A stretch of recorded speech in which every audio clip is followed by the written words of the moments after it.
Today is a good day. We're upgrading the stereo on this van. This is a Citroen Relay, and I'm fitting this JVC KW M785DBW. Really catchy name. Here it is out of the box. It's like a touchscreen thing. The reason why I wanted to upgrade it is to have Android Auto and Apple CarPlay, as well as be able to be connected to a reversing camera. Here's the original stereo. I think you've just got to stick 4 things in these holes in order to get it out.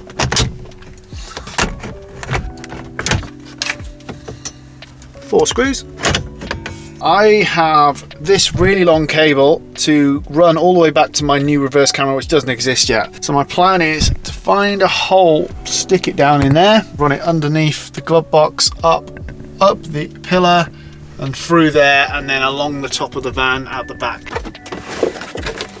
Stereos come with like a generic connection. This does actually connect directly to some cars, but not to this Citroen Relay. I've got a kit, came with the fascias. Actually, I might hang that up, very nice. But it came with this loom, which essentially, it adapts it to this, which is the big connector that was in here, that one.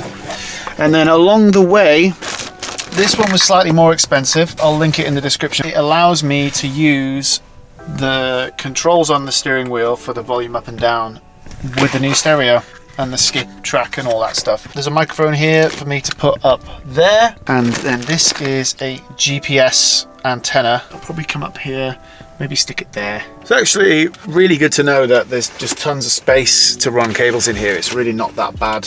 If I shine the torch up, you can see. This feed from the reverse camera has a yellow video feed, but it also has like a power. I know the stereo can detect when the van goes into reverse. Not sure how yet, but I know this needs to also be connected to whatever power becomes live when I go into reverse to power the camera. These metal pieces don't go past these 2 plastic bits. The whole stereo needs to actually go past those plastic pieces, so I'm going to have to cut it out, which is absolutely terrifying.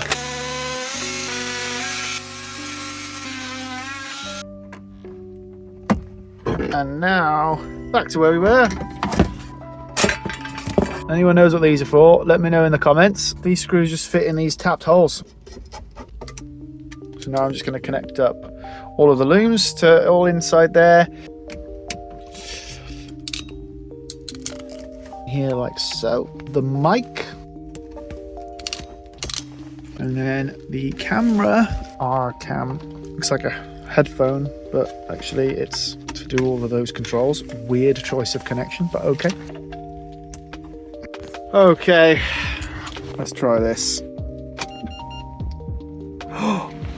Oh my god. All right, okay. Android Auto is working. When I stick it in reverse,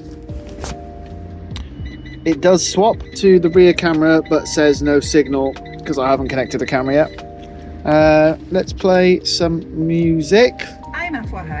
I'm peace. Steering wheel controls don't work. Okay, so it's a new day. I fiddled with the switches, and also there was one extra cable that did need connecting. I missed it on the piece of paper that came with it, and all of it started working. Totally fine, up and down. We've got skip. It's really cool, all works. I temporarily grabbed the cables for the camera. I've got this one. It's got the brake light and the camera built in. So the 2 cables that are still hanging there are for the brake light. Into reverse. And there you go.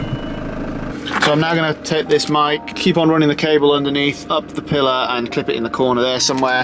I'm going to bring the GPS thing up to this side, and then I'm going to run the camera cable all the way up there, and then there's actually like a ledge that goes all the way back in the van on this side. Honestly, not that hard to do. I put some conduit here. It only runs down to just in there. That comes out just at the top of the door where I pointed at, and so I then ran the cable through the conduit. And there's something which people on here aren't talking about enough. You know, everyone has trouble pulling the cables through the conduit, and I want to put it through the conduit to be protected from sharp edges and stuff, right? And also so that later on you can pull in extra cable if you want, but no one's talking about this stuff. This is a nylon cable puller, and it goes through conduit so easily. So I'm about to run piece of conduit the whole length there to the back. And I'm going to show you how easy it is to put this through. The whole length. Out the other end already. So now all I've got to do is feed a bit more out. Hang in there. So I'll just tape the cable to this and pull it back through. Quite a long length of conduit. There you go. So there it is, really good stuff. I'll link it in the description. I'm going to use it for all the conduit in this van, and it means that at any time in the future, I can add a cable at any time. So that's all the cables run for the stereo, including the feed to the reverse camera. Next up, I'm going to be installing that reverse camera. I'm actually turning this van into a tiny home, so subscribe and stay tuned for some more videos about that. If you want to know about the awesome alarm system that I fit to this van, which is the best alarm system in the world in my opinion, and I didn't fit it, I got a fitter to fit it, then check out this video here and stay tuned for more.